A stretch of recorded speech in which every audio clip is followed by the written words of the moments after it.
I was intrigued when I came across the trailer for this remake. My immediate concern was the casting of Elijah Wood.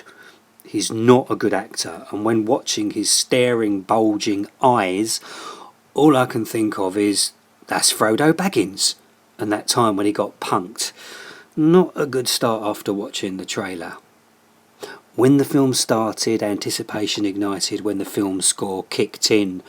A disturbing opening scene with a genuinely creep-filled soundtrack, very nice.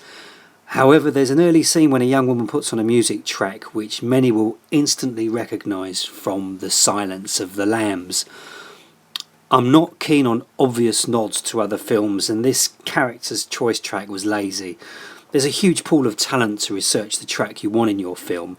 And remember, in a film like this, it's all about the effort in the details. We all know of someone who uses online dating websites, and MANIAC will demonstrate how easily you can land in a vulnerable situation.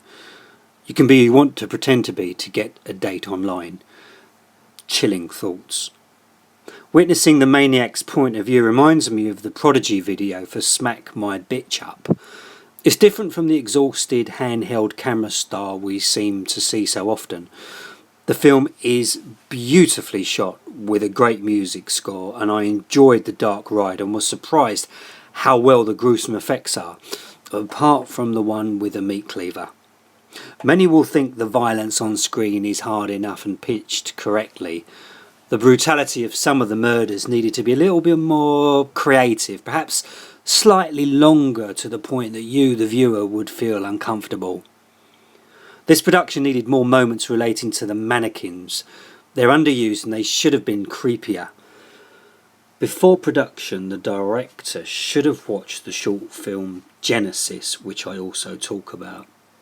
In MANIAC, following this damaged, killing individual unfortunately continues on the same level throughout. But then again, this nasty character is a loner, and the film's impact may have been diluted if other characters and scenarios were introduced. As remakes go, this is definitely worth your time. It's not one for a cherished film collection simply because Elijah Wood's in it. There are evil characters that stay with you, like Mick Taylor in the awesome Wolf Creek and John Ryder in the original The Hitcher back in 1986. Elijah's portrayal and awful line delivery won't stay with you, but everything else about this film will. Only a good actor can step into other genres, and unfortunately, just like Daniel Radcliffe, Elijah Wood will always be that bloke from those films. To conclude, nice horror film, shame about the casting, and wow, you'll get a very nasty knife-stabbing dose of horror medication.